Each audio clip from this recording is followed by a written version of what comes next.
ವ್ಯಾಖ್ಯಾಮುದ್ರಾಂ ಕರಸರಸಿಜೈಃ ಪುಸ್ತಕಂ ಶಂಖಚಕ್ರೆ ಬಿಭ್ರದ್ಭಿನ್ನ ಸ್ಫಟಿಕರುಚಿರೆ ಪುಂಡರೀಕೆ ನಿಷನ್ನಃ ಅಮ್ಲಾನಶ್ರೀರಮೃತವಿಶದೈರಂಶವಿಪ್ಲಾವಯನ್ಮಾಮವಿರ್ಭೂಯಾದನಗಮಹಿಮಾ ಮಾನಸೇ ವಾಗಧೀಶಃ ನಮಸ್ತೆ ಪ್ರಾಣೇಶ ಪ್ರಣತ ವಿಭವಾಯ ಮುನಿಮಗಾಃ ನಮಃ ಸ್ವಾಮಿನ್ ರಾಮಪ್ರಿಯತಮ ನಮನ್ ಗುರುಗುಣ ನಮಸ್ತುಭ್ಯಂ ಭೀಮ ಪ್ರಬಲತಮ ಕೃಷ್ಣೇಷ್ಟ ಭಗವನ್ ನಮಃ ಶ್ರೀಮನ್ಮಧ್ವ ಪ್ರದಿಶ ಸುದರ್ಶನ್ನೋ ಜಯ ಜಯ ಶ್ರೀ ಗುರುಭ್ಯೋ ನಮಃ ನಾರಾಯಣಂ ಸುರಗುರುಂ ಜಗದೇಕನಾಥಂ ಭಕ್ತಪ್ರಿಯಂ ಸಕಲಲೋಕ ನಮಸ್ಕೃತಂಚ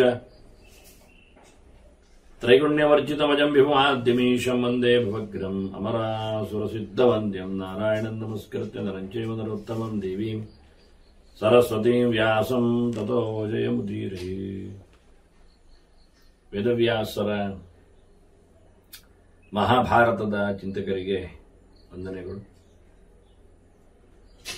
ಆಶ್ವಮೇಧಿಕ ಪರ್ವದ 142ನೆಯ ಪ್ರವಚನ.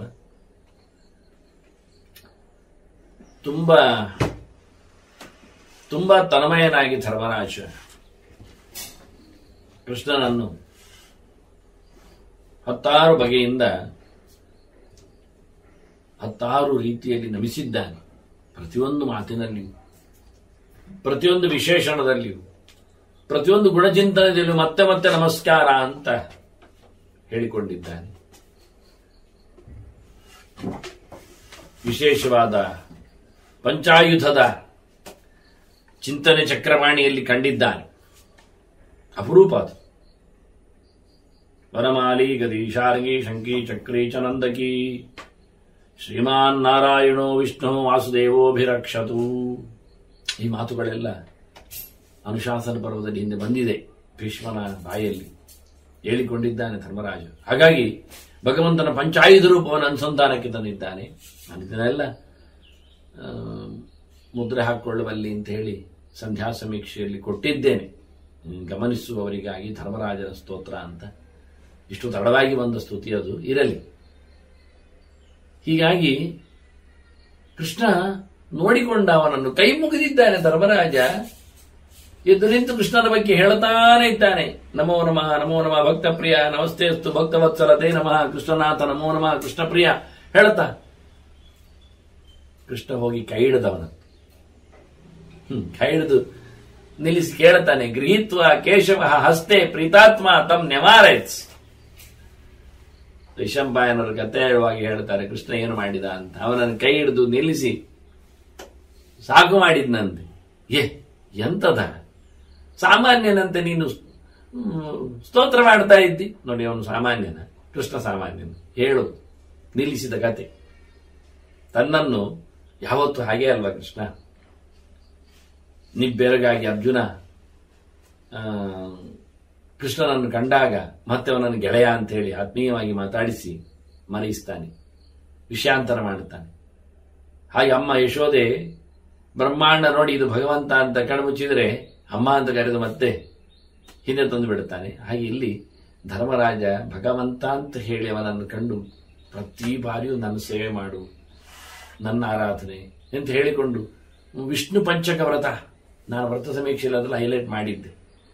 ಅದನ್ನು ಇಲ್ಲಿಗೆ ಇದು ನನ್ನ ವ್ರತ ಅಂತ ಕೃಷ್ಣ ಹೇಳುತ್ತಾ 2 ಏಕಾದಶಿ, ಹುಣ್ಣಿಮೆ, ಅಮಾವಾಸ್ಯೆ ಮತ್ತೆ ಶ್ರವಣ, ಹೀಗೆ ತಿಂಗಳಲ್ಲಿ 5 ಉಪವಾಸ ಮಾಡಬೇಕು ಅಂತ ಹೇಳುತ್ತಾ, ಆಗದಿದ್ದರೆ ಖಾಲಿ 2 ಉಪವಾಸ ಆದರೂ ಏಕಾದಶಿ ಆದರೂ ಮಾಡುವಂತ ನೋಡಿ ಅಂತ ಆತ್ಮೀಯವಾಗಿ ಇದನ್ನೆಲ್ಲ ಕೇಳಿಕೊಂಡಾಗ ಚೆನ್ನಾಗಿ ಗೊತ್ತವನಿಗೆ ದೇವರು ಅಂತ. ಹಾಗಾಗಿ ದೇವರ ಸ್ತೋತ್ರ ಮಾಡ್ತಾ ಕೂತ ಕೃಷ್ಣ ಕೈ ಎಳೆದು ತಿಷ್ಟ ಪೃಚ್ಛ ಯಥಾ ಪೂರ್ವಂ ಧರ್ಮಪುತ್ರ ಯುಧಿಷ್ಠಿರ ಅಂತ ಹೇಳ್ತಾನೆ.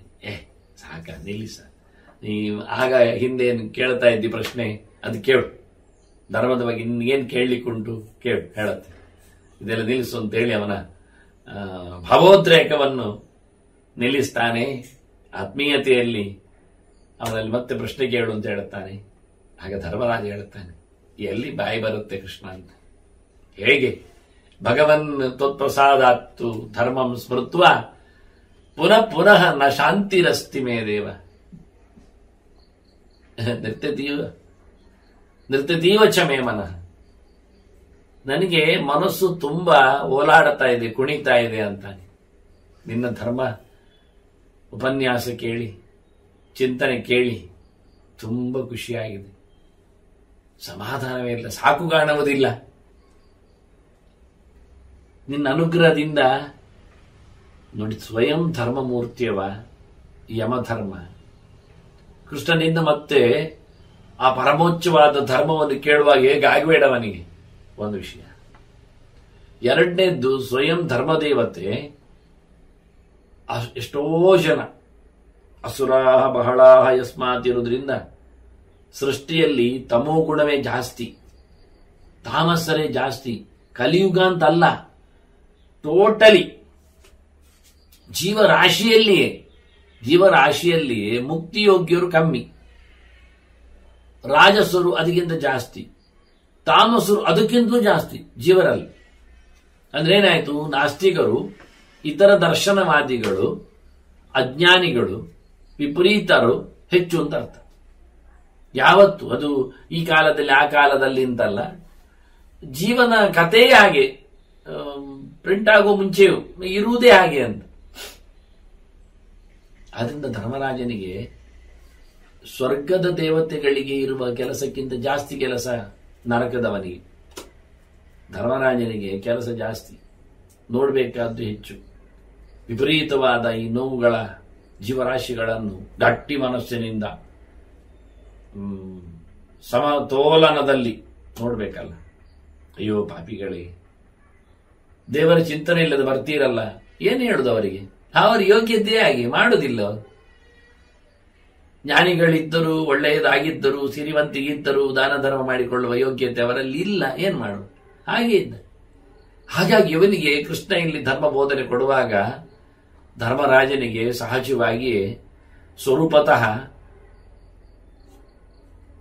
ಅದ್ಭುತ ಅನಿಸಿಬಿಟ್ಟಿದೆ. ಕೃಷ್ಣ ಮತ್ತು ಹೇಳ್ಬಾರ್ದು, ತುಂಬಾ ಖುಷಿಯಾಗಿದೆ. ಇನ್ನು ಕೇಳುತ್ತೆ, ಮನಸ್ಸು ಕುಣಿತಾ ಇದೆ, ವಿಪರೀತವಾಗಿ ತೆರೆದುಕೊಂಡಿದೆ. ಅದಕ್ಕೆ ಸಮಾಧಾನ ಕಾಣ್ತಾ ಇಲ್ಲ ಕೃಷ್ಣ ಹೇಳಿ. ಹಾಗಾಗಿ ಅವನು ಹುಚ್ಚೆದ್ದು, ಬಾಹ್ಯವಾಗಿ ಅಲ್ಲ ಅಂತರವಾಗಿ ಹುಚ್ಚೆದ್ದು ಭಗವಂತನ ಎಚ್ಚರದಲ್ಲಿ ಅನೇಕ ನಾಮಗಳನ್ನು ಹೇಳಲಿಕ್ಕೆ ಶುರು ಮಾಡಿದ. ತನ್ಮಯನಾಗಿ ಕೃಷ್ಣ ಎಳೆದು ನಿಲ್ಲಿಸಿ ಕೇಳಬೇಕಾದ್ರು. ಧರ್ಮರಾಜ ಕೇಳ್ತಾನೆ, ಕೃಷ್ಣ ನನಗೆ ದಾನದ ಕಾಲದಲ್ಲಿನ ವೈಶಿಷ್ಟ್ಯದ ಬಗ್ಗೆ ಮತ್ತೆ ಹೇಳುವಂತ, ಈ ಸಂಕ್ರಾಂತಿಯ ಬಗ್ಗೆ ಮಾತಾಡಲಿಕ್ಕೆ. ಕೃಷ್ಣ ಹೇಳುತ್ತಾನೆ, ಬಹಳ ಚೆನ್ನಾಗಿದೆ ನೋಡು. ರಾಜನ್ ಅಯನಯೋರ್ ಮಧ್ಯೆ ವಿಶ್ವಂ ಸಂಪ್ರಚಕ್ಷತೆ. ಈಗ ಎರಡು ಅಯನಗಳ ನಡುವೆ, ಒಂದೆಡೆ ದಕ್ಷಿಣಾಯನ, ಒಂದೆಡೆ ಉತ್ತರಾಯಣ. ಈಗ ನಾವು ಉತ್ತರಾಯಣವನ್ನು ಗುರುತಿಸಿದ್ದೇವೆ, ಮಕರ ಸಂಕ್ರಮಣವನ್ನು. ಉತ್ತರಾಯಣ ಪುಣ್ಯಕಾಲವೇ, ಅದರಲ್ಲಿ ಏನು ಸಮಸ್ಯೆ ಇಲ್ಲ. ದಕ್ಷಿಣಾಯನವು ಪುಣ್ಯಕಾಲವೇ, 6 ತಿಂಗಳ ನಂತರದಲ್ಲಿ ಬರುವಂತೆ. ಮಕರ ಆದ ನಂತರ ಮಕರ, ಕುಂಭ, ಮೀನ, ಮೇಷ, ವೃಷಭ, ಮಿಥುನ. ಮಿಥುನ ಆದ ಕರ್ಕಾಟಕ ಸಂಕ್ರಮಣ, ಕರ್ಕಾಟಕ ಪ್ರವೇಶ ಮಾಡಿದ್ರೆ ಅಂದ್ರೆ ಮಕರದಿಂದ ಕುಂಭ, ಮೀನ, ಮೇಷ, ವೃಷಭ, ಮಿಥುನ, ಕರ್ಕಾಟಕ 6 ತಿಂಗಳು. ಕರ್ಕಾಟಕಕ್ಕೆ ಸೂರ್ಯ ಬಂದ್ರೆ ಅಲ್ಲಿಂದ ದಕ್ಷಿಣಾಯನ ಶುರು. ಅದವನದ್ದು ಕೊನೆಯ ರಾಶಿ ಕರ್ಕಾಟಕ ರಾಶಿ ಸೂರ್ಯನದ್ದು. ಅಲ್ಲಿಂದ ಮತ್ತೆ ಅವನು ತನ್ನ ರಾಶಿಗೆ, ಸಿಂಹ ರಾಶಿಗೆ ಹೋಗ್ತಾನೆ. ಅವನ ಸುತ್ತಿನಲ್ಲಿ ಅವನ ಮನೆಯಿಂದ ಲೆಕ್ಕ ಅಂತ ಇಟ್ಕೊಂಡ್ರೆ ದಕ್ಷಿಣಾಯನ ಕರ್ಕಾಟಕಕ್ಕೆ ಲಾಸ್ಟ್ ಬರುವುದು ಮನೆಗೆ. ಅವನು 1 ತಿಂಗಳು ಬಾಕಿ ಇದೆ ಅವನ ಮನೆ ಹೋಗ್ಲಿಕ್ಕೆ. ಕರ್ಕಾಟಕಕ್ಕೆ ಹೋದ್ರೆ ದಕ್ಷಿಣಾಯನ, ಮಕರಕ್ಕೆ ಬಂದ್ರೆ ಉತ್ತರಾಯಣ. ಇದೆರಡರ ನಡುವೆ ಇರುವುದನ್ನು ವಿಶ್ವ ಅಂತ ಕರೀತಾರೆ. ಇತ್ತ ಮಕರದಿಂದ ಕರ್ಕಾಟಕದವರೆಗೆ ಮಧ್ಯದಲ್ಲಿ ಕುಂಭ, ಮೀನ, ಮೇಷ.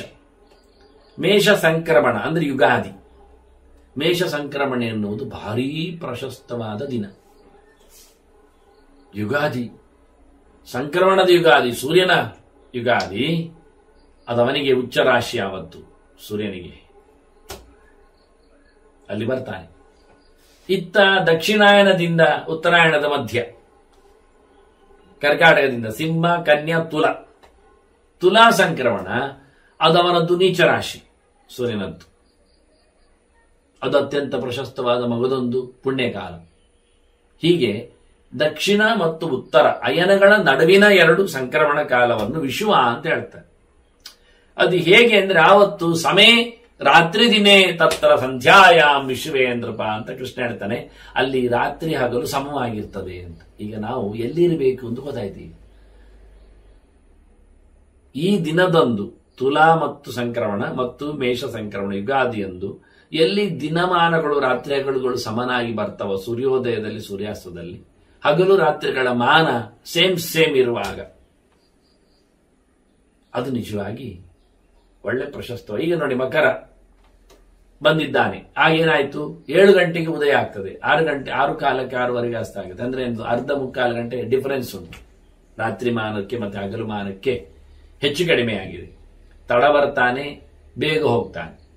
ಇದು ಒಂದೇ ನಮನೆ ಆಗ್ಬೇಕು. 6ವರೆಗೆ ಬಂದ್ರೆ 6ವರೆಗೆ ಹೋಗ್ಬೇಕು, 7ಕ್ಕೆ ಬಂದ್ರೆ 7ಕ್ಕೆ ಹೋಗ್ಬೇಕು, 6ಕ್ಕೆ ಬಂದ್ರೆ 6ಕ್ಕೆ ಹೋಗ್ಬೇಕು, ಆ ನಮನಿ. ಅಂತ ದಿನಗಳು ಬರುವಂತದ್ದು ಎರಡೇ ಹೊತ್ತಿನಲ್ಲಿ. ಹಾಗಾಗಿ ಈ ಪ್ರದೇಶದಲ್ಲಿ ಇಂಥ ರೀತಿಯ ಸೂರ್ಯೋದಯ ಸೂರ್ಯಾಸ್ತವುಳ್ಳ ಪ್ರದೇಶದಲ್ಲಿ ಇರುವವರಿಗೆ ಆ ದೇಶ ಯೋಗ್ಯ ಅಂತ ಹೇಳಲ್ಪಡುತ್ತೆ ಅಂತ. ಎಷ್ಟೋ ಇವತ್ತು ಪ್ರಪಂಚದ ಸುಮಾರು ಒಂದು 8-10 ದೇಶಗಳಲ್ಲಿ ಸೂರ್ಯ ಕಂತುವುದು ರಾತ್ರಿ ತಡವಾಗಿ 10 ಗಂಟೆ ನಂತರ, ಸೂರ್ಯ ಉದಯಿಸುವುದು ಬೆಳಿಗ್ಗೆ ಬೇಗ 2-3 ಗಂಟೆಗೆ. ಅಂದ್ರೆ ಅವರಲ್ಲಿ ಕತ್ತಲು ಎನ್ನುವುದು ಆಗುವುದೇ ಇಲ್ಲ. ಸೂರ್ಯ ಕಂತಿದ ಬಳಿಕ 1/4 ಗಂಟೆಯಲ್ಲಿ ಮತ್ತೆ ಸೂರ್ಯೋದಯದ 3/4 ಗಂಟೆ ಬರ್ಲಿಕ್ಕೆ ಹೋಗಿ ನಡುವೆ 1-1.5 ಗಂಟೆ ಗ್ಯಾಪ್ ಇರ್ಲಿಕ್ಕೆ ಹೋಗಿ ಅವರಿಗೆ ಕತ್ತಲಿನ ಅನುಭವ ಇಲ್ಲ. ದಟ್ ಮೀನ್ಸ್ ನಕ್ಷತ್ರ ಕಾಣುವುದಿಲ್ಲ ಅಲ್ಲಿ. ಸೂರ್ಯನಿಲ್ಲದ ಊರು ಅಂತ ಹೇಳುವುದಕ್ಕಿಂತ ನಕ್ಷತ್ರ ಇಲ್ಲದ ದೇಶ ಅಂತ ಹೇಳ್ಬೇಕದನ್ನು. ಗೊತ್ತಿಲ್ಲ ಅವರಿಗೆಲ್ಲ. ಸೂರ್ಯ ಕಂತಿದ ಬಳಿಕ 3/4 ಗಂಟೆವರೆಗೆ ನಕ್ಷತ್ರ ಕಾಣುವುದಿಲ್ಲ. ಸೂರ್ಯೋದಯದ 3/4 ಗಂಟೆ ಮುಂಚೆ ನಕ್ಷತ್ರವು ಕಾಣುವುದಿಲ್ಲ. ಅರುಣೋದಯದಲ್ಲಿ ಅರುಣಾಸ್ತ ಅರುಣೋದಯ ಆಯ್ತಾ ಲೆಕ್ಕದಲ್ಲಿ. ಅರುಣಾಸ್ತ ಮೊದಲೇ ಆಗ್ತದೆ ಬಿಳಿ, ಸೂರ್ಯ ಹೋದ ಬಳಿಕ ಸ್ವಲ್ಪ ಬಿಳಿ ಬೆಳಪಿರ್ತದೆ. ಹೀಗಾಗಿ ಇಂತಹ ದೇಶಗಳು ನಮಗೆ ಇವತ್ತು ಇತಿಹಾಸದಲ್ಲಿ, ಪ್ರಪಂಚದಲ್ಲಿ, ಇನ್ ವರ್ಲ್ಡ್ ನೋಡ್ಲಿಕ್ಕೆ ಬರ್ತದೆ, ಸಿಗ್ತದೆ. ಈ ದೇಶಗಳಲ್ಲಿಯೇ ಅದು ಸಾಮಾನ್ಯವಾಗಿ ಆ ಪೀರಿಯಡ್ ಮೇ ಜೂನ್ ಜುಲೈಯಲ್ಲಿ ಆ ಪೀರಿಯಡ್ ಅನ್ನು ಗುರುತಿಸ್ತಾರೆ. ನಾನು ಹೇಳಿದ ಇಷ್ಟು ಕಡೆಯಲ್ಲಿ ಈ ಹೊತ್ತಿನಲ್ಲಿ, ಅಂದ್ರೆ ಸೂರ್ಯ ಮಕರಕ್ಕೆ ಬಂದ ಬಳಿಕ, ಯುಗಾದಿಯ ಬಳಿಕ, ಮೇಷಕ್ಕೆ ಬಂದ ಬಳಿಕ, ವಿಶ್ವದ ನಂತರದಲ್ಲಿ ಈ ವ್ಯವಸ್ಥೆ ನಡೆಯುತ್ತದೆ. ಅಂತವರಿಗೆ ಸೂರ್ಯಾಸ್ತದ ಸಂಧ್ಯಾವಂದನೆಯೇನು, ಸೂರ್ಯೋದಯದ ಜಪದ ಕಥೆ ಏನು, ಅಪರಾಹ್ನದ ಪಿಂಡ ಏನು ಕೇಳಿ ಮೊದಲಿಗೆ, ಶ್ರಾದ್ದಕಲ್ಪ ಹೇಗೆ, ಕುತುಬಗಾಲ ಏನು, ಏನು ಅರ್ಥ ಆಗ್ತಾ ಇಲ್ಲ. ಬಹಳ ಕಷ್ಟ. ಆದ್ರಿಂದ ಆ ಪ್ರದೇಶಗಳಲ್ಲಿ ಸಾಧನೆಗಳನ್ನು ಹೇಳುತ್ತಾ ಇಲ್ಲ. ಒಬ್ರು ಪ್ರಶ್ನೆ ಹಾಕಿದ್ರು, ಸಾಧನೆ ಭೂಮಿ, ಕರ್ಮಭೂಮಿ ನೆಲ್ಲ ಅಂತ ಹೇಳಿಕೊಂಡು ಇದಕ್ಕೆ ನೀವು ದಂಡಕಾರಣ್ಯ, ಈ ಪ್ರಾಶಸ್ತ್ಯ, ಪರಶುರಾಮ ಸೃಷ್ಟಿ ಎಲ್ಲ ಹೇಳ್ತೀರಿ ಅಥವಾ ಭಾರತವನ್ನು ಗುರುತಿಸ್ತೀರಿ. ಹಾಗಾದ್ರೆ ತಪ್ಪು ಮಾಡಿದ್ರೆ ಉಳಿದ ದೇಶದಲ್ಲೆಲ್ಲ ಮನ್ನಾ ಮಾಡ್ತಾರಾ? ಇಲ್ಲಿ ನಿಮಗೆ ಪುಣ್ಯ ಬರ್ತದೆ ಅಂತ ಟಿಕ್ಕ ಹಾಕುವರು ನೀವು. ಇಲ್ಲೇ ಜಪ ಮಾಡಿ, ಇಲ್ಲೇ ಪಿಂಡ ಹಾಕಿ, ಇಲ್ಲೇ ಪೂಜೆ ಮಾಡಿ ಅಂತ, ಇಲ್ಲೇ ಯಾಗ ಮಾಡಿ ಅಂತ ಹೇಳುವವರು, ಉಳಿದ ಕಡೆಯಲ್ಲಿ ನಿಮಗೆ ಮಾಡದೇ ಇದ್ದದ್ದಕ್ಕೆ, ತಪ್ಪು ಮಾಡಿದ್ದಕ್ಕೆ ಪಾಪ ಹೇಳ್ತೀರಾ? ಪುಣ್ಯ ಇಲ್ಲ ಹೇಳುವವರು ಪಾಪ ಇಲ್ಲ ಹೇಳಿ, ಇಲ್ಲಿ ಪುಣ್ಯ ಇದೆ ಪಾಪ ಇದೆ ಅಂತ ಹೇಳಿ. ಚೆನ್ನಾಗಿದೆ ಅಲ್ಲ. ಒಳ್ಳೇದು ಮಾಡ್ಲಿಕ್ಕೆ ನಾವು ಒಳ್ಳೆ ಪ್ಲೇಸ್ ಅನ್ನು ಹೇಳ್ತಾ ಇದ್ದೇವೆ. ಕೆಟ್ಟದ್ದು ಮಾಡ್ಲಿಕ್ಕೆ 2 ಪ್ಲೇಸು ನಡೀತದೆ. ಒಳ್ಳೆ ಪ್ಲೇಸು ನಡೀತದೆ, ಕೆಟ್ಟ ಪ್ಲೇಸು ನಡೀತದೆ. ಮನೆಯಲ್ಲಿ ದೇವರ ಪೂಜೆ ಮಾಡ್ಲಿಕ್ಕೆ ದೇವರ ಕೊಣೆ ಬೇಕು. ಮತ್ತೆ ಇತರ ಕೆಲಸ ಮಾಡ್ಲಿಕ್ಕೆ ಇದರ ಯಾವ ಕೆಲಸವೋ ಎಲ್ಲಿ ನಡೀತದೆ? ದೇವರ ಕೋಣೆ ನಡೀತದೆ. ಗಂಡಸರು ಟಾಯ್ಲೆಟ್ಗೆ ಹೆಂಗಸರು ಹೋಗ್ಬೋದು, ಹೆಂಗಸರು ಟಾಯ್ಲೆಟ್ಗೆ ಗಂಡಸರು ಹೋಗ್ಲಿಕ್ಕಿಲ್ಲ. ಒಳ್ಳೇದು ಕೆಟ್ಟದ್ದು ಮಾಡೋದ್ರಲ್ಲಿ ತರ್ಕ ಒಂದೇ ಅಲ್ಲ. ಕೆಟ್ಟದ್ದು ಎಲ್ಲಿ ಮಾಡಿದ್ರು, ನಹುಷ ಸ್ವರ್ಗದಲ್ಲಿ ಹೋದಾಗಲೂ ಕಾಲಲ್ಲಿ ತುಳಿದದ್ದಕ್ಕೆ ಕೆಳಗೆ ಬಿದ್ದ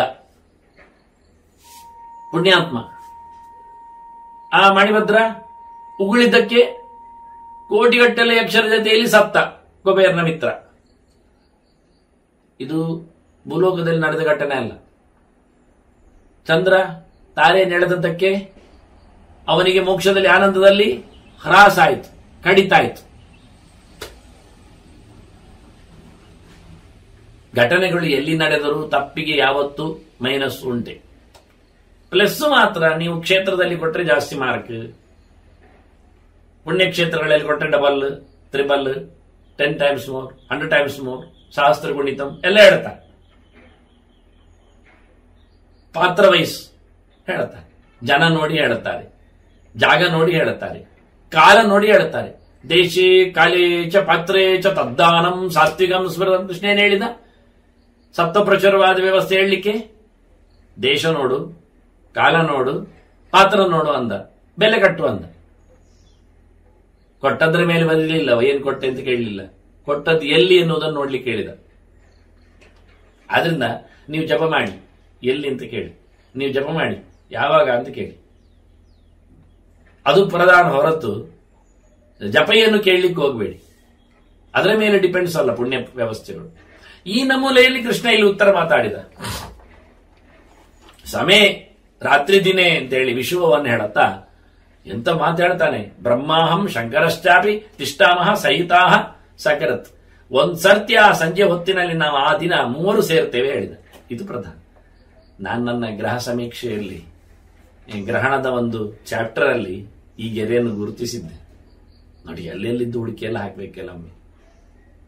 ಗ್ರಹಣದ ಸಮಯದಲ್ಲಿ ಗ್ರಹಣದ ವಿಷಯ ಬರೆದದ್ದಲ್ಲಿ ಅಲ್ಲ, ಗ್ರಹ ಸಮೀಕ್ಷೆಯಲ್ಲಿ ಸಂಕ್ರಾಂತಿ ಪ್ರಕರಣದಲ್ಲಿ ಬರೆದಿದ್ದೇನೆ.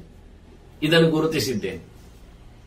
2 ಕಾಲವನ್ನು, ಮಧ್ಯಕಾಲವನ್ನು ಗುರುತಿಸಿ ಈ ಸಮಯದಲ್ಲಿ ಬ್ರಹ್ಮ, ವಿಷ್ಣು, ಮಹೇಶ್ವರ. ಇಲ್ಲಿ ಕೃಷ್ಣ ಏನು ಹೇಳಿದ? ಬ್ರಹ್ಮಾಹಂ ಶಂಕರಶ್ಚಾಪಿ ಅಂದ. ವಿಷ್ಣು ಪ್ರತ್ಯೇಕ ಹೇಳಲಿಲ್ಲ, ನಾನೇ ಅಂದ.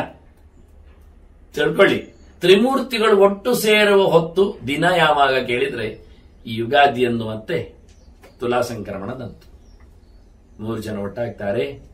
ಅದನ್ನು ಕೃಷ್ಣ ಹೇಳಿದ ಹಾಗೆ 3 ಐಟಮ್ ಅಲ್ಲಿ, ಅಂದ್ರೆ ಕರ್ಣಂ ಕರ್ಮ ಕರ್ತೇಚಿ ತ್ರಿವಿಧ ಕರ್ಮ ಸಂಗ್ರಹ ಅಂತ. ಕೆಲಸ ಆಗ್ಲಿಕ್ಕೆ 3 ಬೇಕು. ಏನು? ಮಾಡುವವ ಬೇಕಾ? ಇಲ್ಲಾದ್ರೆ ಕೆಲಸ ಆಗತ್ತಾ? ಇಲ್ಲ. ಉಪಕರಣಗಳು ಬೇಕಾ? ಇಲ್ಲಾದ್ರೆ ಕೆಲಸ ಆಗತ್ತಾ? ಇಲ್ಲ. ಮಾನಸ ದ್ರವ್ಯ ಆದ್ರೂ ಬೇಕಲ್ಲ. ಒಬ್ಬ ಧ್ಯಾನ ಮಾಡ್ತೇನೆ ಹೇಳಿದ್ರೆ ಒಬ್ಬ ಧ್ಯಾನಿ ಬಂದ, ಕ್ರಿಯೆ ಧ್ಯಾನ ಬಂತು. ಈಗ ಉಪಕರಣ ಇಲ್ಲಲ್ಲ ಹೇಳಿದ್ರೆ ಉಪಕರಣವನ್ನು ಮನಸ್ಸಿನಲ್ಲೇ ಪದಾರ್ಥಗಳನ್ನು ಇಟ್ಟುಕೊಳ್ತಾನೆ, ಮನಸ್ಸಿನಲ್ಲಿ ಭಗವಂತನ ಪ್ರತೀಕ ಮಾಡುತ್ತಾನೆ, ಆ ಪ್ರತೀಕಕ್ಕೆ ಅರ್ಚನೆ ಮಾಡುತ್ತಾನೆ, ನಾಮದಿಂದ ಚಿಂತನೆ, ಮಾನಸ ಉಪಕರಣಗಳಿರ್ತವೆ. ಆದ್ರಿಂದ ಏನು ಉಪಕರಣ ಇಲ್ಲ, ಬಾಹ್ಯ ಉಪಕರಣ ಇಲ್ಲ ಅಂತ ಹೇಳಲಿಕ್ಕಿಲ್ಲ. ಆಂತರ ಕ್ರಿಯೆಗೆ ಆಂತರ ಉಪಕರಣ. ಆದ್ರಿಂದ ಕ್ರಿಯೆ ಆಗಬೇಕಾದ್ರೆ ಉಪಕರಣಗಳು ಬೇಕು, ಆ ಕ್ರಿಯೆಯನ್ನು ನಡೆಸಿದ ಒಬ್ಬ ಕರ್ತೃ ಬೇಕು. ಇಲ್ಲಿ ಎಲ್ಲಾ ಕರ್ತೃ ಕೆಲಸ ಮಾಡುವವನು ದೇವರೇ ಪ್ರಧಾನ. ಉಪಕರಣ ಬ್ರಹ್ಮ, ಸರ್ವ ಮೆಟೀರಿಯಲ್ ಅವನೇ, ಇಡೀ ಜಗತ್ತು ಅವನ ಅಧೀನದಲ್ಲಿದೆ, ಅವನಿಗೆ ಕೊಟ್ಟುಬಿಟ್ಟಿದ್ದಾನೆ ದೇವರು. ಉಪಕರಣಗಳು ಬಾಹ್ಯವೇ ಅಲ್ಲ. ಏನಾದರೂ ಅವನ ಕೈ ಇದ್ದೆ, ಬ್ರಹ್ಮಾಂಡದಲ್ಲಿ ಆಚಿದ್ದಿಲ್ಲ. ವಿಜ್ಞಾನಮಯಕ್ಕೂ ಕೋಶಕ್ಕೂ ಅಧಿಕಾರಿ ಅವನೇ. ಕ್ರಿಯೆ ಯಾರು? ಶಂಕರ.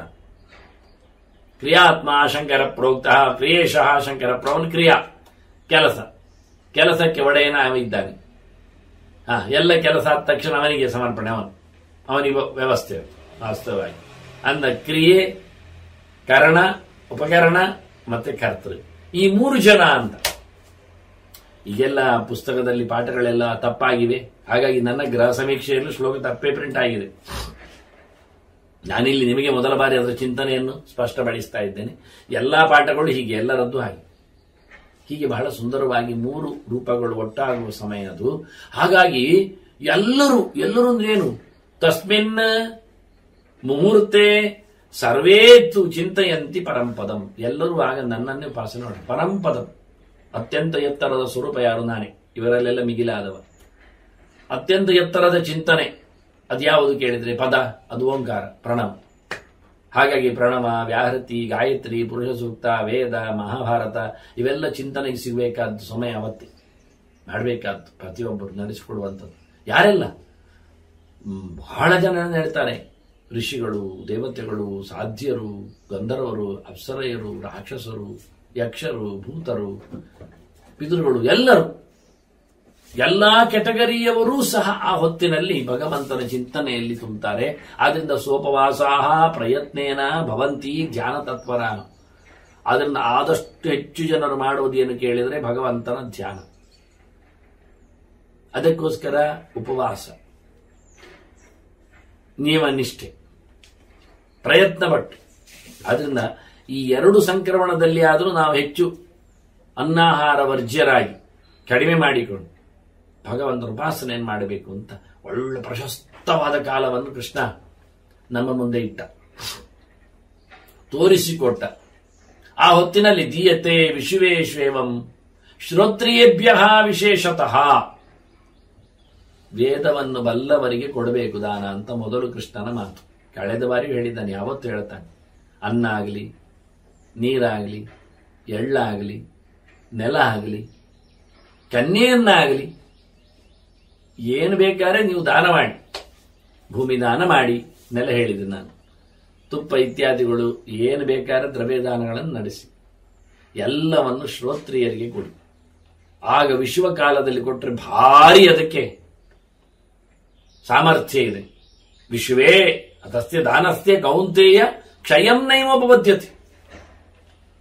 ಆ ದಾನ ಮಾಡಿದ್ರೆ ಅಕ್ಷಯ ಫಲ, ತದ್ದಾನಂ ಕೋಟಿ ಸಂಹಿತಂ ಹೇಳ್ತಾನೆ ಕೃಷ್ಣ ಇನ್ನೊಮ್ಮೆ.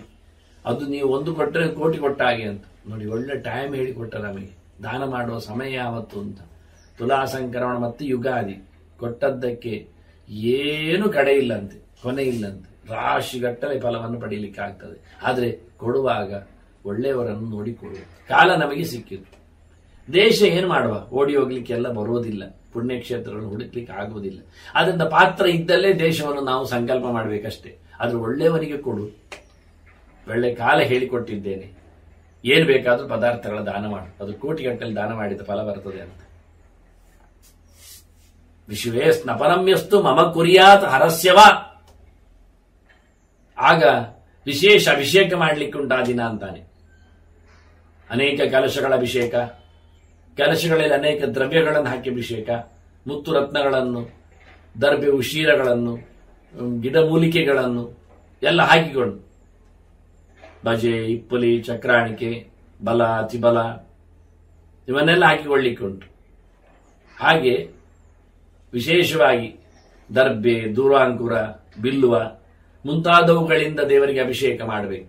ಹಾಲು, ಮೊಸರು, ತುಪ್ಪ, ಜೇನುತುಪ್ಪ, ಇಕ್ಷುರಸ, ನಾಲಿಕೆ ರೋಧಕ ಇವುಗಳಿಂದಲೂ ಸಹ ರತ್ನೋದಕದ ಹಾಗೆ, ಗಂಧೋದಕದ ಹಾಗೆ, ಶುದ್ಧೋದಕದ ಹಾಗೆ, ನದಿ ಸಂಗಮವಾರಿ ತರುವ ಹಾಗೆ ಇವನ್ನೆಲ್ಲ ಸ್ಪೆಷಲ್ ಕಲಶಗಳಿಂದ ಅಭಿಷೇಕವನ್ನು ಮಾಡಬೇಕು ಅಂತಾನೆ ದೇವರು ಇವತ್ತಿನಲ್ಲಿ. ಬೇಕಾದ್ರೆ ಹರನಿಗೂ ಮಾಡಿ ಅಂತಾನೆ, ಹರಸ್ಯವ ಅಂದೇಗೆ ನಾನು ಕಳೆದ ಬಾರಿ ಹೇಳಿದ್ದೇನೆ. ಬಹಳ ಸರ್ತಿ ಕೃಷ್ಣ ಹೇಳುವಾಗಲೂ ಶಿವನನ್ನು ಇಟ್ಕೊಂಡು ಮಾತಾಡ್ತಾನೆ ಅಂತ. ಯಾಕೆಂದ್ರೆ ಅಲ್ಲಿ ಶಿವನಿಂದಲೇ ಅರ್ಜುನನಿಗೆ ಬೇಕಾದಷ್ಟು ಕೊಡಿಸಿದ್ದಾನೆ, ಪಾಶ್ವತಾಸ್ತ್ರ ಅದು ಇದು ಎಲ್ಲ. ನನ್ನಿಂದ ಬೇಡ ಅಂತ, ಆದಷ್ಟು ಅಲ್ಲಿಂದ ಆಗಲಿ ಅಂತ, ಸಂಹಾರಕಾರಕವಲ್ವಾ ಅಂತ. ನಿಜವಾಗಿ ಎರಡು ಮುಖ ನೋಡಿ. ನಿಮಗೆ ನಿವೃತ್ತಿ ಬೇಕಾ, ನಾರಾಯಣನನ್ನು ಮಾತಾಡಿಸಬೇಕು. ನಿಮಗೆ ಪ್ರವೃತ್ತಿ ಬೇಕಾ, ಶಿವನನ್ನು ಮಾತಾಡಿಸಬೇಕು. ಇದು ಎರಡು ದಾರಿಯನ್ನು ಇಟ್ಟುಕೊಂಡು ಕೃಷ್ಣ ಹೇಳುದು. ಪ್ರವೃತ್ತರಿಗೆ ನಿವೃತ್ತರಿಗೆ ಎರಡು ರೀತಿಯ ಹಕ್ಕಿಗಳು ಅಂತ ಹೇಳಿದ್ದಲ್ಲ. ಏಕಾಯನೋಸೋ ದ್ವಿಪಲಃ ತ್ರಿಮೂಲಃ ಚತುರಸಃ ಪಂಚಶಿಪ ಷಡಾತ್ಮ. ಎರಡು ರೀತಿಯ ಹಣ್ಣಿದೆ. ದ್ವಿಕಗಃ, ಎರಡು ರೀತಿಯ ಹಕ್ಕಿಯೂ ಇದೆ. ಒಂದು ಹಣ್ಣು ತಿಂದರೆ ಇಲ್ಲಿ ಇರುವ ಅಂತ ಕಾಣುತ್ತದೆ, ಇನ್ನೊಂದು ಹಣ್ಣು ತಿಂದರೆ ಹೊರಟು ಹೋಗುವ ಕಾಣುತ್ತದೆ. ನಿವೃತ್ತಿ ಫಲ ಬೇರೆ, ಪ್ರವೃತ್ತಿ ಫಲ ಬೇರೆ. ನಿವೃತ್ತಿ ಮಾರ್ಗ ಬೇರೆ, ಪ್ರವೃತ್ತಿ ಮಾರ್ಗ ಬೇರೆ. ಅವನೇ ಹೇಳ್ತಾನೆ, ಹರನೇ ಹೇಳ್ತಾನೆ, ಅಹಂ ಭೋಗಪ್ರದೋ ವತ್ಸ ಮೋಕ್ಷದಸ್ತು ಜನಾರ್ದನ. ನಿನಗಿಲ್ಲಿಂದ ಹೋಗ್ಬೇಕಾ, ಶಿವನಲ್ಲಿ ಕೇಳುವಾಗ ಹೇಳ್ತಾನೆ, ಹರಿಯನ್ನು ಮಾತಾಡಿಸು ಅಂತ. ನಿನಗೇನಾದ್ರೂ ತಿನ್ನಬೇಕಾ, ನನ್ನ ಹತ್ರ ಮಾತಾಡಿಸಿ ಕೊಡ್ತೇನೆ ಅಂತ. ಅಂದ್ರೆ ಕಾಮ್ಯಕ್ಕೆ ಐಹಿಕಕ್ಕೆ ಶಿವ, ಪಾರತ್ರಿಕಕ್ಕೆ ಅಕಾಮ್ಯಕ್ಕೆ ನಾರಾಯಣ. ಅಕಾಮ ಸರ್ವಕಾಮೋಮ ಮೋಕ್ಷ ಕಾಮ ಉದಾರದೀಹಿ ತೀವ್ರೇಣ ಭಕ್ತಿ ಯೋಗೇನ ಯಜೇತ ಪುರುಷಂ ಪರಂ. ಏನು ಬೇಡ ಅಂತಾದ್ರೂ, ಮೋಕ್ಷ ಬೇಕು ಅಂತಾದ್ರೆ, ಇಲ್ಲಿ ಇರುವುದಿಲ್ಲ ಆದ್ರೆ, ಹೊರಟು ಹೋಗ್ತೇನೆ ಅಂತಾದ್ರೆ ನಾರಾಯಣನ ಮಾತಾಡಿಸು. ವಿದ್ಯಾ ಕಾಮಸ್ತು ಗಿರಿಶಂ. ಅದರಲ್ಲಿಯೂ ಮತ್ತೆ ನೋಡಿ, ದೇವರಡಿಗೆ ಸಾಗಬೇಕಾದ್ರೆ, ಮನಸ್ಸು ಗಟ್ಟಿಯಾಗಬೇಕಾದ್ರೆ, ಜ್ಞಾನ ಬರಬೇಕಾದ್ರೆ, ಬುದ್ಧಿ ಹೇಳಬೇಕಾದ್ರೆ, ಮಾತಿ ಇರಬೇಕಾದ್ರೆ ಶಿವನನ್ನು ಮಾತಾಡಿಸು. ಅಂದ್ರೆ ಇವರಿಬ್ರು ಪೂರ ಡೆಡ್ ಅಗೇನ್ಸ್ಟ್ ಅಲ್ಲ. ಶಿವ ಪೂರಕ ಭಗವಂತನಡಿಗೆ ಸಾಗಲಿಕ್ಕೆ. ಅದರಿಂದ ಮನಸ್ಸು ಗಟ್ಟಿ ಮಾಡಲಿಕ್ಕೆ, ವಿದ್ಯೆ ಬರಲಿಕ್ಕೆ, ಜ್ಞಾನ ಮಾರ್ಗದಲ್ಲಿ ರತನ ಆಗಲಿಕ್ಕೆ ಶಿವನನ್ನು ಮಾತಾಡಿಸು. ಆಗ ಬದುಕಲಿಕ್ಕೆ ಬೇಕಾದ ಸವಲತ್ತುಗಳು ಬೇಕಾಗ್ತದೆ. ಗುರುಗಳಿಗೆ ದಕ್ಷಿಣೆ ಕೊಡ್ಲಿಕ್ಕೆ ಬೇಕಾಗತ್ತೆ, ಕಲೀಲಿಕ್ಕೆ ಸುಮ್ಮನೆ ಆಗ್ತದ, ಗುರು ದಕ್ಷಿಣೆ ಕೊಡೋದು ಬೇಡವ. ಹಾಗಾಗಿ ಶಿವನನ್ನು ಮಾತಾಡಿಸು, ಮತ್ತೆ ನನ್ನನ್ನು ಮಾತಾಡಿಸು. ಇಹದಲ್ಲಿಯೂ ಗೆಲ್ಲು, ಪರದಲ್ಲಿಯೂ ಗೆಲ್ಲು. ಹೀಗಾಗಿ ಅನೇಕ ಕಡೆಯಲ್ಲಿ ಬಂದಾಗಿದ್ದು ಒಟ್ಟಿ ಒಂದೇ ಸರ್ತಿ ಹೇಳಿದ್ದ. ಎಲ್ಲೆಡೆಯೂ ಸಹ ಕೃಷ್ಣ ಮತ್ತೆಯಲ್ಲಿ ಹೇಳುವಾಗ ಶಿವನ ಬಗ್ಗೆ ಮಾತಾಡ್ತಾನೆ ಅಂದ ತಕ್ಷಣ ಶಿವನು ಅವನು ಒಂದೇ ಅಂತ ಅರ್ಥ ಮಾಡ್ಲಿಕ್ಕೆ ಹೋಗಬೇಡಿ. ಮಾಡಿದ್ರೆ ಇಲ್ಲಿ ಒಂದು ತೊಂದರೆ ನೋಡಿ. ವಿಶ್ವಕಾಲದಲ್ಲಿ 3 ಜನ ಬರ್ತೀನಿ ಹೇಳಿದ, ಬ್ರಹ್ಮಾಹಂ ಶಂಕರಶ್ಚಾಪಿ. ನಾವು 3 ಜನ ಸೇರ್ತೇವೆ ಅನ್ನುವಾಗ ಶಿವನು ನಾರಾಯಣ ಒಬ್ಬನೇ ಆದ್ರೆ ಇಬ್ಬರೇ ಆಯ್ತಲ್ಲ, ಶಂಕರಶ್ಚಾಪಿ ಯಾಕೆ? ಮತ್ತೆ ಇಬ್ರು ಒಟ್ಟಾದ್ರೆ ಬ್ರಹ್ಮ ಒಂದು ಒಟ್ಟು ಬೇರೆ ಇರುದು ಬೇಡ ಯಾಕೆ? ಬ್ರಹ್ಮನು ಒಂದೇ ಹೇಳಿ ಬಿಡುವ. ಅದೇ ಆಗಿ ನೀವು ಹರಿಹರ ಮಾತ್ರ ಐಕ್ಯ ನಿಮಗೆ ಸ್ಪೆಷಲ್. ಇವ ಬೇಡವಾ? ಬ್ರಹ್ಮ ಬೇಡವಾ? ತ್ರಿಮೂರ್ತಿಗಳ ಐಕ್ಯ ಹೇಳಿದ. ಅದು ತ್ರಿಮೂರ್ತಿಗಳು ಹೇಳಿದ್ದಂತ ನೀವು 3 ಜನ ಅಂತೇಳಿ ಒಂದೇ ಹೇಳುದು ಎಲ್ಲಿಗೆ? ಇವರೆಲ್ಲ ಅಭಿಪ್ರಾಯದಲ್ಲಿ ಒಂದೇ ಅಂತ ಅರ್ಥ. ಸ್ಥಾನೈಕ್ಯ ಮತ್ತೆ ಐಕ್ಯ ಇವೆಲ್ಲ ಹೇಳಬೇಕಾಗಿಲ್ಲ ಯಾವಾಗ. ಈಗ ಪಾಂಡವರ ಸೇನೆಯಲ್ಲಿ ಒಂದೇ ಕಡೆ ಒಟ್ಟಾಯ್ತು ಹೇಳಿದ್ನಲ್ಲ, ಒಂದಾದವು. ಏಕೀಭೂತಾಚ ಸಾ ಸೇನಾ ಹೇಳಿಕೊಂಡು ಒಂದಾದವು ಅಂತ ಆವತ್ತು ನಾನು ಆ ವಾಕ್ಯ ಬಂದಾಗ ಭಾರತದಲ್ಲಿ ಹೇಳಿದ್ದೇನೆ. ಸೈನ್ಯ ಒಂದಾಗುವುದು ಅಂದ್ರೆ ಏನರ್ಥ? ಆನೆ ಕುದುರೆ ಆಗ್ತದ? ಕುದುರೆ ರಥ ಆಗ್ತದ? ಒಂದೇ ಕಡೆ ಒಟ್ಟಾದ್ರು ಅಂತ. ಎಲ್ಲೆಲ್ಲೂ ಚದುರಿಕೊಂಡು ಯುದ್ಧ ಮಾಡ್ತಾ ಇದ್ದವರು ಒಂದ್ಸರ್ತಿ ಎಲ್ಲ ಒಟ್ಟಾಗಿ ನುಗ್ಲಿಕ್ಕೆ ಬಂದರು. ಸಾಯಂ ಗೋಷ್ಠೆ ಸರ್ವ ಏಕೀಭವಂತಿ ಗಾವಹ ಅಂತ ಹೇಳ್ತಾರೆ. ಎಲ್ಲಾ ದನಗಳು ಸಂಜೆ ಹೊತ್ತಿನಲ್ಲಿ ಕೊಟ್ಟಿಗೆಯಲ್ಲಿ ಒಂದಾಗ್ತಾವೆ. ಕೊಟ್ಟಿಗೆಯಲ್ಲಿ ಒಂದಾಗ್ತಾವೆ ಅಂದ್ರೆ ಒಟ್ಟಾಗ್ತಾವೆ ಅಂತ ಅರ್ಥ. ಒಗ್ಗಟ್ಟನ್ನು ಒಂದೊಂದಂತ ಒಂದೇ ಕಡೆ ಒಂದು ಸ್ಥಾನೈಕ್ಯ. ಈಗ ಎಲ್ಲ ಒಂದೇ ಹೇಳ್ತಾರೆ. ಮೊನ್ನೆ ಎಲ್ಲ ಎಲೆಕ್ಷನ್ ಆಗುವಾಗೆಲ್ಲ ಹಾಗೆ. ಈಗೆಲ್ಲ ಒಂದೇ ಅಂದ್ರೆ ಬುದ್ಧಿ ಒಂದೇ ಅಂತ. ಸ್ಥಾನೈಕ್ಯ ಅಲ್ಲ ಮತ್ತೆ ಐಕ್ಯ. ಮೊದಲು ಅವರವರನ್ನು ದೂರ್ತಾರೆ, ದೂಷಿಸ್ತಾರೆ. ಆ ನಂತರ ಕುರ್ಚಿ ಸಿಕ್ಕಿದ ನಂತರ ಆರಾಮಾಗಿ ಒಂದೇ ಬಗ್ಗೆ ಇರ್ತಾರೆ. ಹಾಗೆ ಮತ್ತೈಕ್ಯ ಸ್ಥಾನೈಕ್ಯವನ್ನಿಟ್ಟುಕೊಂಡೇ ಎಲ್ಲ ಕಡೆಯಲ್ಲಿ ವ್ಯಪದೇಶ ಕರ್ಮವೇ ಹಾಗೆ, ಅದು ಭಾಷೆಯ ನಿಯಮವೇ ಹಾಗೆ. ಹಾಗೆ ಇಲ್ಲಿ ಕೃಷ್ಣನನ್ನು ಬಹಳ ಚೆನ್ನಾಗಿ ಕೃಷ್ಣ ಹೇಳ್ತಾನೆ, ಯಾರದ್ದಾದ್ರೂ ಪೂಜೆ ಪುನಸ್ಕಾರ ಮಾಡಿ ಮಾರಾಯರೆ. ಅರ್ಚನಾಂಚ ಯಥಾನ್ಯಾಯಂ.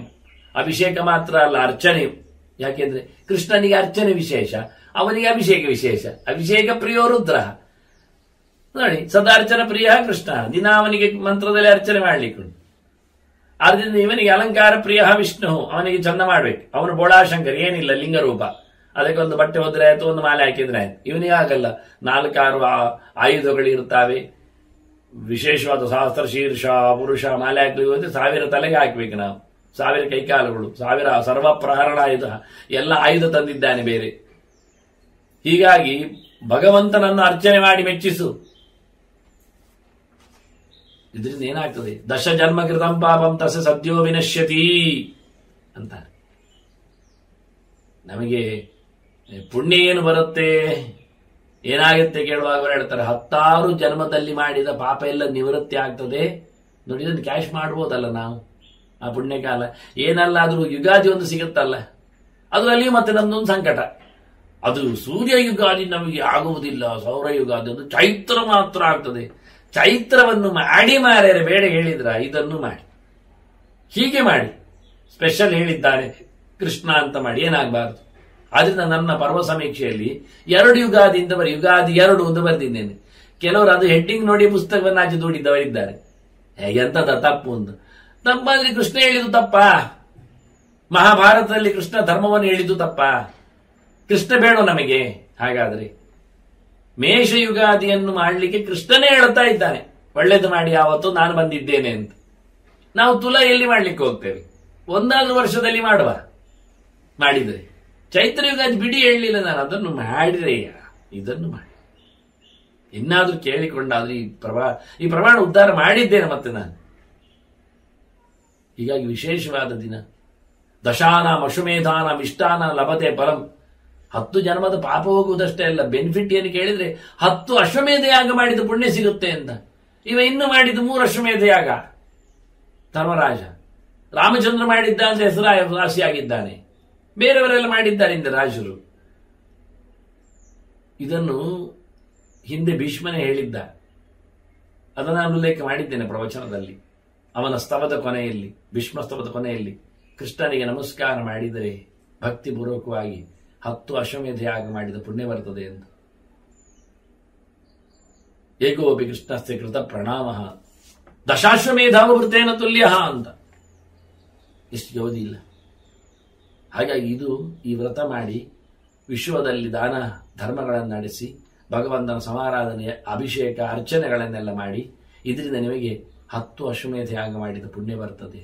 ಎಂತ ಸಾರಾಸಗಟಾಗಿ ವಿಷಯಗಳನ್ನೆಲ್ಲ ಹೇಳಿಬಿಡ್ತಾನೆ ನೋಡಿ ಕೃಷ್ಣ. ಸಯಾತಿ ಮಾಮಕಂ ಲೋಕಂ ಮಾಡಿದರ ಬಳಿಕ ಮುಂದೆ ಕತೆ ಕೇಳಿದ್ರೆ ನನ್ನ ಲೋಕಕ್ಕೆ ಬರ್ತಾನೆ.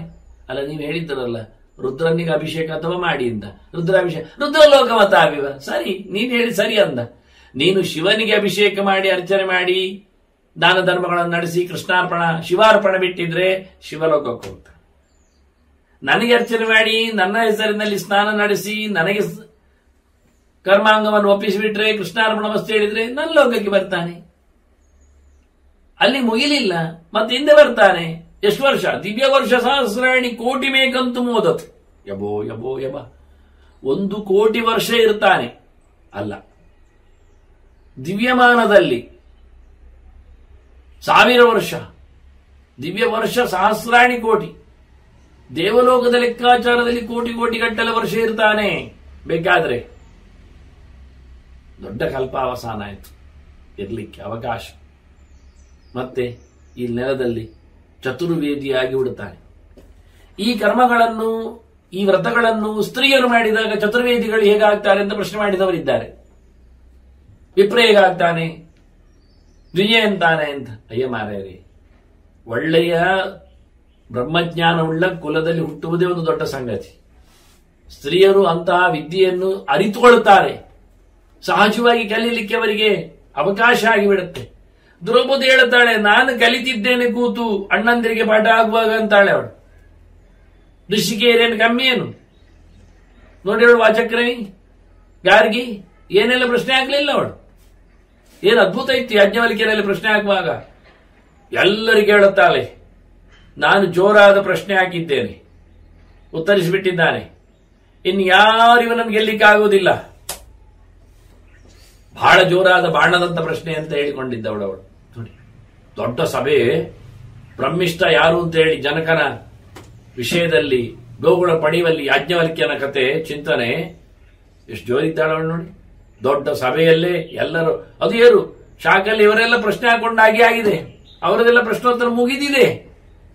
ಕೊನೆ ಘಟ್ಟದಲ್ಲಿ ಹೆಣ್ಮಗಳು ಮೊದಲು ಕೇಳಿದ್ದಲ್ಲ, ಸಣ್ಣ ಪ್ರಶ್ನೆ ಅಲ್ಲ, ಎಲ್ಲರ ನಂತರದಲ್ಲಿ ದೊಡ್ಡ ಪ್ರಶ್ನೆಗೆ ಹೋಗಿದ್ದಾಳವಳು. ಗಂಡಾದ್ರೆ ಪ್ರಶ್ನೆ ಕೇಳಬಹುದಲ್ಲ. ಹಾಗಾಗಿ ಹೆಣ್ಮಕ್ಕಳಿಗೂ ಜ್ಞಾನ ಚಿಂತನೆ ನೋಡಿ. ನಡುವೆ ಉಪನಿಷತ್ತಿನಲ್ಲಿ ಬರುತ್ತೆ ಅಪಕ್ರಾಮಂತು ಗರ್ಭಿಣ್ಯ ಅಂತ. ಈಗ ನಾವು ಗರ್ಭದ ಬಗ್ಗೆ ಮಾತಾಡ್ತೇವೆ, ಗರ್ಭಿಣಿಯರಿದ್ರೆ ಆಚೆ ಹೋಗಿ ಅಂತ. ಹಾಗಾದ್ರೆ ಅವ್ರು ಇದ್ರು ಅಂತ ಅರ್ಥ ಆಯ್ತಲ್ಲ. ಚಾವಡಿಯಲ್ಲಿ ಪಾಠ ಆಗುವಾಗ ಕೇವಲ ಅಡಿಗೆ ಕೋಣೆಯಿಂದಲೇ ಕಿವಿ ಕೊಟ್ಟದ್ದಲ್ಲ ಅವರು ಅಂತಾಯ್ತು. ಚಾವಡಿಗೆ ಬಂದಿದ್ದಾರೆ ಪಾಠದ ಹೊತ್ತಿನಲ್ಲಿ. ಅಪಕ್ರಾಮಂತು ಅಂದಿದ್ದಾನೆ, ಹೋಗಿಬಿಟ್ರಿ ಗರ್ಭಿಣಿಯರು. ನಾವು ಗರ್ಭದ ಬಗ್ಗೆ ಮಾತಾಡ್ತೀವಿ ಇವತ್ತು. ಈಗ ಅವ್ರು ಮತ್ತೆ ಅದರಿಂದ ಏನಾದ್ರು ಹೆಚ್ಚು ಕಡಿಮೆ ಮಾಡಿಕೊಟ್ಟು ಯೋಚನೆಗೆ ಮತ್ತೆ ಪಾಠ ಮುಗಿದ ನಂತರ ಯಥಾಸ್ಥಾನ ಗರ್ಭಿಣಿಯ ಅಂತಾರೆ. ಮತ್ತೆ ಕರೀಲಿಕ್ಕುಂಡವರನ್ನು ಬರಬಹುದು ಅಂತಾನೆ, ಇನ್ನು ಬರಬಹುದು ನೀವು ಅಂತ. ಹಾಗಿದ್ರೆ ಹೆಂಗಸರು ಉಳಿದವರ ಚಿಂತನೆ ಜೊತೆಯಲ್ಲಿ ಕೂತ್ಕೊಳ್ತಿದ್ರು, ಪ್ರಶ್ನಿಸುತ್ತಿದ್ರು, ಚಿಂತನೆ ಮಾಡ್ತಿದ್ರು, ಚರ್ಚೆಗೆ ಬರ್ತಿದ್ರು. ಇವಳು ದ್ರೌಪದಿ ಬೈಲಿಲ್ವ, ಸಭೆಯ ಇದು ಮುದುಕರಿಲ್ಲದ್ದು, ಧರ್ಮ ಹೇಳದ್ದು, ಸತ್ಯ ಬಿದ್ದದ್ದು ಅಂತ. ಸಭೆಯ ಅಂತ ಕೇಳಬೇಕಾದ್ರೆ ಸಭೆಯಲ್ಲಿ ಬಂದಿದ್ದಾಳಲ್ಲ, ಗುಡಿಗಿದ್ದಾಳಲ್ಲ, ಎಷ್ಟು ಜೋರಿಗಿದ್ದಾಳ. ಚಿಂತನೆ ತಾನು ಮಾಡಿದ್ದೇನೆ ಅಂತ ಹೇಳಿಕೊಡ್ತಾಳು, ಹೇಳಿದ್ದ. ಹಾಗೆ ಬಹಳ ಚೆನ್ನವಾಗಿ ಯಾರೇ ವ್ರತ ನಡೆಸಲಿ, ವ್ರತದ ಪಾಲಿನಲ್ಲಿ ಎಲ್ಲರಿಗೂ ಅವಕಾಶ ಇದೆ. ಚಿಂತನೆ ಒಳ್ಳೆಯ ರೀತಿಯಿಂದ ಅವರು ಒಳ್ಳೆಯ ಬಗೆಯಲ್ಲಿ ಬದುಕಿ ಹುಟ್ಟಿ ಬರ್ತಾರೆ. ಚಂದ್ರ ಸೂರ್ಯ ಗ್ರಹೇ ವ್ಯೋಮ್ನಿ ಮಮವಾ ಶಂಕರಸ್ಯವಾ ಗಾಯತ್ರೀಂಚ ಜಪೇದ್ಯಸ್ತು. ಇನ್ನೊಂದು ಟೈಮ್ ಹೇಳ್ತಾನೆ ಕೃಷ್ಣ. ಈಗ ಗ್ರಹಣದಲ್ಲಿಗೆ ಬರ್ತಾನೆ. ವಿಶ್ವದ ಸಂಕ್ರಾಂತಿಯ ಕತೆ ಮುಗಿಯಿತು. ಚಂದ್ರ ಗ್ರಹ, ಸೂರ್ಯಗ್ರಹ, ಅವರಿಬ್ಬರ ಗ್ರಹ ಅಂದ್ರೆ ಗ್ರಹಣ, ರಾಹುಕೇತುಗಳ ಕಬಳಿಕೆಯ ಬಗ್ಗೆ. ಅಂತ ಹೊತ್ತಿನಲ್ಲಿ ವಿಶೇಷವಾಗಿ ನನ್ನ ಅಥವಾ ಶಿವನ ಜಪ ಮಾಡಿ ಅಂತ ಹೇಳ್ತಾನೆ. ಅದೆರಡು, ಅದಕ್ಕೋಸ್ಕರ ಐಕ ಮತ್ತೆ ಪಾರತ್ರಿಕ ಅಂತ ಚಿಂತನೆಗಾಗಿ ಅಂತ ಅರ್ಥ. ಇಬ್ಬರನ್ನು ಎರಡು ಮಾರ್ಗ ಹೇಳುವುದು. ಮತ್ತೆ ಬ್ರಹ್ಮದೇವನಿಗೆ ಒಂದು ಲೋಕದಲ್ಲಿ ಪೂಜೆ ಇಲ್ಲ ಆಗಿಬಿಟ್ಟಿದೆ ಅಲ್ಲ, ಅದನ್ನು ಅವನನ್ನು ಕರೀಲಿಕ್ಕೆ ಬರುವುದಿಲ್ಲ, ಅದೊಂದು ವಿಶೇಷ ಬಿಡಿ. ಹೀಗಾಗಿ ಇವರಿಬ್ಬರ ಸಾಲನ್ನು ಗಟ್ಟಿಯಾಗಿ ಹೇಳಿಕೊಂಡು ಹೋದ್ರು, ಒಂದು ಶೈವ ಒಂದು ವೈಷ್ಣವ ಅಂತ ಹೇಳಿಕೊಂಡು. ನನ್ನ ಗಾಯತ್ರಿ ಜಪ ಮಾಡಿ ಅಂತಾನೆ. ಗಾಯತ್ರಿ ಹಿಂದಿನದ್ದೇ ಸೂರ್ಯಮಂಡಲ ಮಧ್ಯವರ್ತಿಯಾದ ಚಿಂತನೆ ಅಂತಲೂ ಒಂದು ಅರ್ಥ. ಇನ್ನೊಂದು ವಿಷ್ಣು ಗಾಯತ್ರಿ ಅಂತ ಒಂದುಂಟು. ನಾರಾಯಣಾಯ ವಿದ್ಮಹೇ ವಾಸುದೇವಾಯ ಧೀಮಹಿ ತನ್ನೋ ವಿಷ್ಣು ಪ್ರಚೋದಯಾತ್. ಇದು ವಿಷ್ಣು ಗಾಯತ್ರಿ, ಇದು ನಾರಾಯಣನ ಗಾಯತ್ರಿ. ಇಲ್ಲಿ 3 ದೇವರ ಹೆಸರುಂಟು. ದೇವರ 3 ಹೆಸರುಂಟು: ನಾರಾಯಣ, ವಾಸುದೇವ, ವಿಷ್ಣು. ಈ 3 ನಾಮಗಳಿಂದಲೇ ಸ್ನಾನ ಮಾಡುವುದಲ್ವಾ?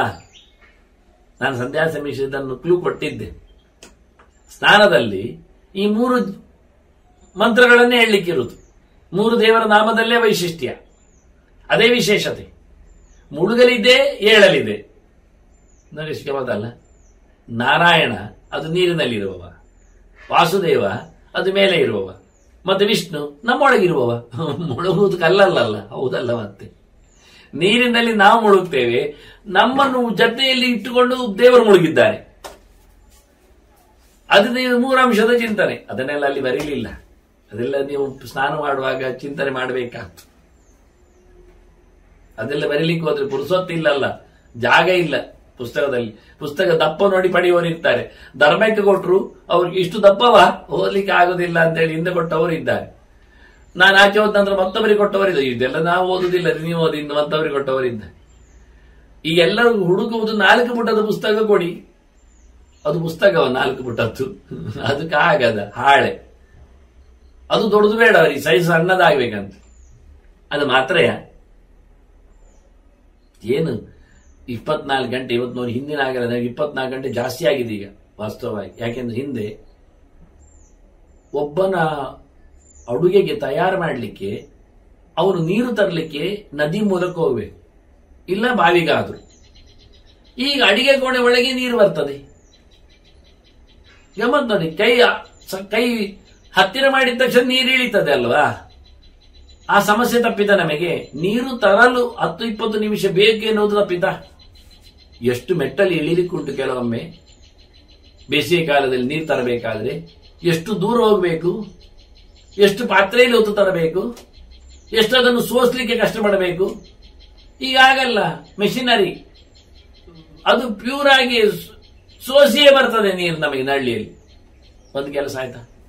ಅಡುಗೆ ತಯಾರು ಮಾಡಲಿಕ್ಕೆ ಎಲ್ಲ ಹ್ಯಾಂಡ್ ಫ್ರೀಗೆ. ಹಿಂದೆಲ್ಲ ಅಕ್ಕಿಯನ್ನು ಮೊರದಲ್ಲಿಟ್ಟು ಗೇರುವುದೇನು, ಮುಸಲ ಒನಕೆ ತಗೊಂಡೇನು, ಅದನ್ನು ಕುಟ್ಟುವುದೇನು, ಭತ್ತ ತೆಗೆಯುವೆ. ನನ್ನ ಊಟ, ನನ್ನ ಎತ್ತಪ್ಪೆ ಮಾಡಿದ್ದೆ ಹಾಗೆ. ಭತ್ತವನ್ನು ಹೊರಳಿಗೆ ಹಾಕಿ ಕುಟ್ಟಿ ಅಕ್ಕಿ ತೆಗೆದು ಬೇಯಿಸಿ ಊಟ ಆಗಿದ್ದು ನನಗೆ ಪ್ರತಿನಿತ್ಯ. ಈಗ ಆ ಕೆಲಸ ಎಲ್ಲಿ ಉಂಟು? ಆ ಸಮಯ ಉಳಿಯಿತ? ಅಡುಗೆ ಸಮಯ. ಇನ್ನು ಕತ್ತರಿಸಲು ಬೇಕಾದ ಆಯುಧಗಳು ಸುಮಾರಿವೆ ನಮ್ಮಲ್ಲಿ. ಆದ್ರಿಂದ ಯಾವ ತರಕಾರಿಯನ್ನು ಹೇಗೆ ಕತ್ತರಿಸುವುದೆನ್ನುವುದೆಲ್ಲ ನಾವು ಯಾಂತ್ರಿಕವಾಗಿ ಮಾಡಿದ್ರಿಂದ ಅದು ಹೆಚ್ಚುವ ಕೆಲಸ ಹೆಚ್ಚೊತ್ತಿಲ್ಲ. ಇನ್ನೆಂತ ಹೇಳ್ಬೇಕು ನಿಮಗೆ?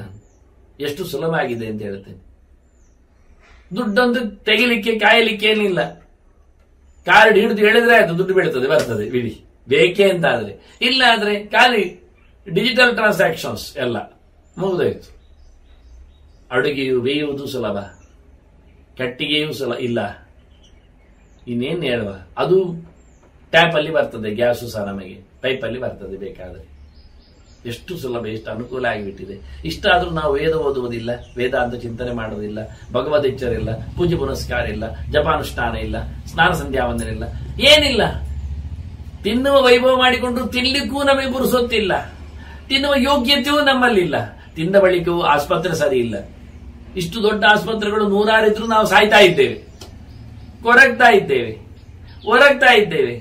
ಮತ್ತು ಕೆಲಸ ಮಾಡದೆ ದಿಗ್ಭ್ರಮೆ ಆಗ್ತಾ ಇವೆ. ಆದ್ರೆ ಲಕ್ಷಗಟ್ಟಲೆ ದುಡ್ಡು ಔಷಧಕ್ಕೋಸ್ಕರ ಎಸಿತಾ ಇದ್ದೇವೆ. ಆರೋಗ್ಯ ಪೈಸೆದ್ದು ಸಿಗ್ತಾ ಇದೆ. ಆದ್ರಿಂದ ನಾರಾಯಣ, ವಾಸುದೇವ, ವಿಷ್ಣು ಆ ಚಿಂತನೆಯೊಂದಿಗಿನ ಸ್ನಾನ ಏನ್ ಸಣ್ಣ ಸಣ್ಣ ಟಿಪ್ಸ್ ರೀ. ನೀವು ಎಲ್ಲೆಂದರಲ್ಲಿ ಬೇಕಾದ್ರೆ ಸ್ನಾನ ಮಾಡಿ. ಮೈಗೆ ನೀರು ಬಿದ್ದಾಗ ನಾರಾಯಣಾಯ ನಮಃ, ವಾಸುದೇವಾಯ ನಮಃ, ವಿಷ್ಣುವೇ ನಮಃ, ಇದು ವಿಷ್ಣುವಿನ ಗಾಯತ್ರಿ ಚಿಂತನೆ ಮಾಡುವಂತಾನೆ. ಇಲ್ಲ ಶಿವ ಗಾಯತ್ರಿ ಚಿಂತನೆ ಮಾಡಪ್ಪ, ಅವನ್ ಚಿಂತನೆ ಮಾಡು, ಅದು ಆಗ್ತದೆ. ಏನಾದ್ರೂ ಮಾಡು, ಜಪ ಮಾಡಿಯಪ್ಪ. ಗ್ರಹಣ ಕಾಲದಲ್ಲಿ ಹೇಳ್ತಾನೆ, ಬೇಕಾದಷ್ಟು ವಿಷಯಗಳನ್ನು ಹೇಳಿಕೊಡ್ತಾನೆ. ಆಗ ಒಂದು ವಿಶೇಷಾಂಶ ಇದೆ. ನಾನು ಗ್ರಹಣದ ಬಗ್ಗೆ ಬರೆದಿದ್ದೇನೆ, ಅದಕ್ಕೆ ಹೇಳಿ ನಾನು ಗ್ರಹ ಸಮೀಕ್ಷೆ. ಗ್ರಹಣದ ಹೊತ್ತಿನಲ್ಲಿ ಶಂಖತೂರ್ಯ ನಿನಾದೈಶ್ಚ ಕಾಂಸ್ಯ ಘಂಟಾ ಸ್ವನೈರವಿ. ಶಂಖ ಊದಿ ಅಂದ ಕೃಷ್ಣ. ಇದು ಮೊದಲ ಬಾರಿಗೆ ಹೇಳುತ್ತಾನೆ. ನಾನು ನೋಡಿದ ಮಟ್ಟಿಗೆ ಇನ್ಯಾವ ಪುರಾಣಗಳೊಂದು 4 ಲಕ್ಷದ ಶ್ಲೋಕಗಳು ಇಲ್ಲದ ಚಿಂತನೆ ಇತ್ತು. ನಾನು ಯಾವತ್ತೂ ಗ್ರಹಣದ ವಿಷಯದಲ್ಲಿ ಗ್ರಹ ಸಮೀಕ್ಷೆಯಲ್ಲಿ ಬರೆದಾಗಿದ್ದೆ. ಗ್ರಹಣದ ಹೊತ್ತಿನಲ್ಲಿ ಶಂಖ ಊದಬೇಕಂತೆ. ಗಂಟೆ ಬಡಿಬೇಕಂತೆ, ಕಂಚಿನ ಗಂಟೆ ಬಡಿಬೇಕಂತೆ. ಕಾಂಸ್ಯ ಘಂಟಾಸ್ವನೈರಪಿ ಶಂಖ ತೂರ್ಯ, ತೂರ್ಯ ಅಂದ್ರೆ ಕಹಳೆ, ತುತ್ತೂರಿ, ತೂರ್ಯ ತುತ್ತೂರಿ, ಬಣ್ಣದ ತಗಡಿನ ತುತ್ತೂರಿ ಕೇಳಿರ್ಬೋದು ನೀವು ಸಣ್ಣಗಿರುವಾಗ. ಕಾಸಿಗೆ ಕೊಂಡನು ಕಸ್ತೂರಿ ಅಂತ ಅಲ್ಲ, ಸಾಕುತ್ತಾನೆ ಆಯ್ತು. ಹಾಗಾಗಿ ತೂರ್ಯ ಅಂದ್ರೆ ತುರು ತುರು ತುರು ತುರು ಅಂತ ಓದುವಂಥದ್ದು ತೂರ್ಯ. ಶಂಖ, ತೂರ್ಯ, ಕಂಚಿನ ಗಂಟೆ ಇವನ್ನೆಲ್ಲ ಬಾರಿಸಬೇಕಂತ. ಅದೆಂಥದ್ದು? ಭಕ್ತಿಯಿಂದ ಕಾರೆಯತ್ತು ಧ್ವನಿಂ ಭಕ್ತಿಯ, ತುಂಬಾ ಎಚ್ಚರದಿಂದ ಮಂಗಳ ಧ್ವನಿಗಳನ್ನು ಮಾಡಬೇಕು. ಗಾಂಧರ್ವೈಹಿ ಹೋಮ ಜಪೇಶ್ಚ, ಗಟ್ಟಿಯಾಗಿ ಜಪ ಮಾಡಿ, ನಾಮಚಿಂತನೆ ಮಾಡಿ, ಜಪಹೋಮ, ಹೋಮ ಜಪ ಅಂದ್ರೆ ಜಪಹೋಮ, ಜಪಯಜ್ಞ, ಯಜ್ಞಾನಾನ್ ಜಪಯಜ್ಞೋಸ್ಮಿ ಕೃಷ್ಣ ಹೇಳಿಲ್ವಾ? ಜಪಯಜ್ಞ ಮಾಡಿ ತುಂಬಾ ಭಗವಂತನ ಉತ್ಕೃಷ್ಟ ನಾಮಗಳನ್ನು, ಓಂಕಾರ ಉತ್ಕೃಷ್ಟ ನಾಮ ಅಂದ್ರೆ ಉತ್ಕೃಷ್ಟ ನಾಮಭಿಹಿ ಅಂತಾರೆ, ಓಂ ಅದು ಒಂದು ರೀತಿಯಿಂದ ನಾದವೇ ಆಗಿರ್ತದೆ, ಅದನ್ನು ಜಪ ಮಾಡಿ.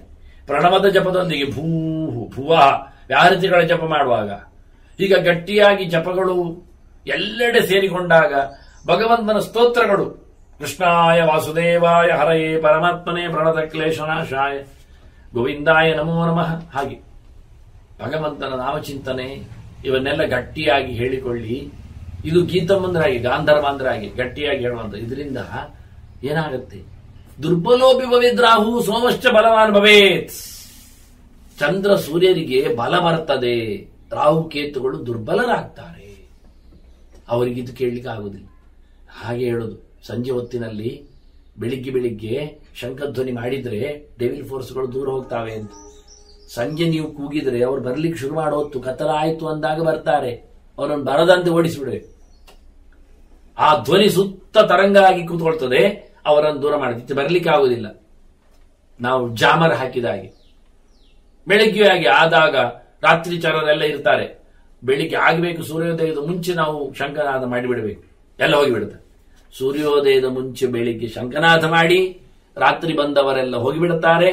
ಸಾಯಂಕಾಲದಲ್ಲಿ ಬರಲಿಕ್ಕೆ ಹೊರಟವರನ್ನು ದೂರ ಮಾಡಿ ಮುಸ್ಸಂಜೆ ಆಗುವಾಗ ಶಂಖ ಕತ್ತಲಾಯ್ತು ಅಂದಾಗ ಶಂಖ ಊದಿಬಿಡಿ ಅಂತ. ಕತ್ತಲಾದ ನಂತರ ಊದಿದ್ರೆ ಅವ್ರು ಬಂದಾಗಿರ್ತದೆ. ವಿಷಯ ಇಷ್ಟ. ಸಾಯಂ ಸಂಧ್ಯಾ ಒಂದು ಮಾಡೋ ಪೀರಿಯಡ್ ನೋಡಿ, ಯಾವಾಗ ಸೂರ್ಯ ಕಂತಿದ ಬಳಿಕ ಮಾಡಿದ್ರೆ ಚಂದ ಅಲ್ಲ, ಕಂತುವಾಗ ಆಗ್ಬೇಕು ಜಪ. ಸೂರ್ಯ ಇದ್ದಾಗಲೇ ಸಾಯಂ ಸಂಧ್ಯಾ ವಂದನೆ. ಹಾಗೆ ಹೇಳಿ ಬೆಳಿಗ್ಗೆ ಸೂರ್ಯ ಇದ್ದಾಗ ಮಾಡುವ, ಅದಿಲ್ಲ, ಸೂರ್ಯ ಬರೋ ಮುಂಚೆ ಮಾಡ್ಬೇಕು. ಸೂರ್ಯ ಬರೋ ಮುಂಚೆ ಜಪ ಮಾಡುವಂತೆ ಸೂರ್ಯ ಬರೋ ಮುಂಚೆ ಬೆಳಿಗ್ಗೆ ಶಂಖನಾದ, ಸೂರ್ಯ ಇದ್ದಾಗಲೇ ಸಾಯಂ ಸಂಧ್ಯೆ ಆಗುವಂತೆ ಸೂರ್ಯ ಇದ್ದಾಗಲೇ ಶಂಖನಾದ.